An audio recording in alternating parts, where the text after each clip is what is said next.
കൊല്ലം Mayyanad C Keshavan memorial കുടുംബാരോഗ്യ കേന്ദ്രത്തിന്റെ കെട്ടിടം തകർച്ചയുടെ വക്കിൽ. കെട്ടിടം പുനർനിർമ്മിക്കണമെന്ന നാട്ടുകാരുടെ ആവശ്യം ശക്തമാകും.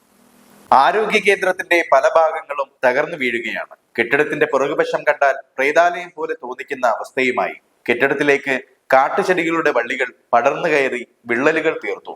ഇത്രയൊക്കെയായിട്ടും ജനപ്രതിനിധികൾ തിരിഞ്ഞു നോക്കുന്നില്ലെന്ന ആക്ഷേപവും ശക്തമാണ്. മയ്യനാട് ഗവൺമെൻറ് ആശുപത്രിയുടെ ദുരിതാവസ്ഥയെപ്പറ്റി പറയാനാണ്. സി കേശവ മെമ്മോറിയൽ ഹോസ്പിറ്റൽ എന്ന് പറയുന്നത് വർഷങ്ങൾക്ക് മുമ്പേ ഉള്ള കൊല്ലം ജില്ലയിൽ അറിയപ്പെടുന്നൊരു ഹോസ്പിറ്റലാണ്. തകർച്ചയുടെ വർക്കിലായി അതിനകത്ത് രോഗികൾക്ക് പോലും കയറാൻ വയ്യാത്ത ഒരവസ്ഥയിൽ കെട്ടിടം എപ്പോൾ വേണമെങ്കിലും വീഴും. മുമ്പ് പ്രസവ വാർഡും കുട്ടികളെ ശുശ്രൂഷിക്കുന്നതും എല്ലാം വളരെ കമനീയമായുള്ള ഒരു ആശുപത്രിയായിരുന്നു. ഇപ്പോൾ കൊല്ലം ജില്ലയിലെ മണ്ണടിഞ്ഞ് കിടക്കുന്ന ഒരു ആശുപത്രി മാത്രമാണ്.